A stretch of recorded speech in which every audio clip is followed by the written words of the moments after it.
मुंबई उपनगरातील भांडूप रेल्वे स्थानकाच्या बाहेर भरधाव बेस्ट बसनं पादचाऱ्यांना धडक दिल्यानं 4 जणांचा मृत्यू झाल्याची घटना सोमवारी रात्री घडली। या घटनेत 4 जणांचा मृत्यू झाला असून 8 ते 10 जण गंभीररित्या जखमी झाले आहेत। मृतांमध्ये 3 महिला आणि एका पुरुषाचा समावेश आहे। या प्रकरणी आता भांडूप पोलिसांनी गुन्हा दाखल केला असून बेस्ट बस चालक संतोष सावंत यांना अटक करण्यात आली आहे। त्यांच्या चौकशीतून आता या अपघातामागचं खरं कारण समोर आलं आहे। याबद्दलचीच अधिक माहिती या व्हिडिओच्या माध्यमातून जाणून घेऊयात। नमस्कार, आपण पाहताय लोकसत्ता लाईव्ह। भांडूप पश्चिम रेल्वे स्थानकाबाहेरील बस डेपो परिसरात सोमवारी रात्री ही घटना घडली।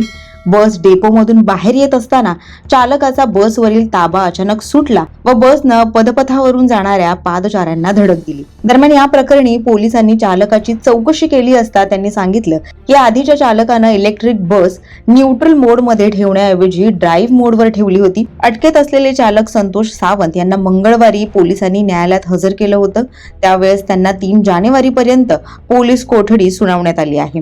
पोलिसांनी दिलेल्या माहितीनुसार चालकाची ड्युटी बदलल्यानंतर अटकेत असलेले चालक संतोष सावंत यांनी बसचा ताबा घेतला। त्यांनी हँडब्रेक खेचून बस सुरू केली। तसंच बस न्यूट्रल मोड मध्ये असल्याचं समजून त्यांनी ॲक्सेलरेटर दाबला आणि पुढे हा भीषण अपघात घडला।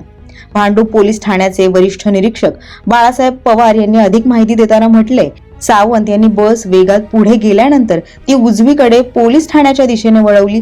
जर बस न वळवता तशीच पुढे गेली असती तर त्याखाली रस्त्यावरील जवळपास 50 ते 100 लोक चिरडले जाण्याची शक्यता होती। त्यामुळे मृतांचा आकडा देखील वाढण्याची भीती होती। चालक संतोष सावंत हे काही वर्षांपासून बेस्ट मध्ये चालक म्हणून काम करत आहेत, तर 3 महिन्यांपासून ते बेस्टच्या ताफ्यातील इलेक्ट्रिक बस चालवत आहेत। बेस्ट बस नेमकी नियंत्रणाबाहेर कशी गेली हे समजून घेण्यासाठी पोलिसांना सदर घटना चालकाकडून प्रत्यक्षात बघायची असल्यामुळे चालकाच्या पोलीस कोठडीत वाढ करण्यात आली आहे। सध्या अपघात झालेली बस पोलिसांनी आरटीओ मध्ये पाठवली। या बसमध्ये कोणती तांत्रिक समस्या होती का याचीही तपासणी केली जाणार आहे। तसंच संतोष सावंत यांनी केलेल्या दाव्याची पडताळणी करण्यासाठी आधीच्या शिफ्टमधील चालकाचीही चौकशी केली जाणार असल्याचं पोलिसांनी सांगितले।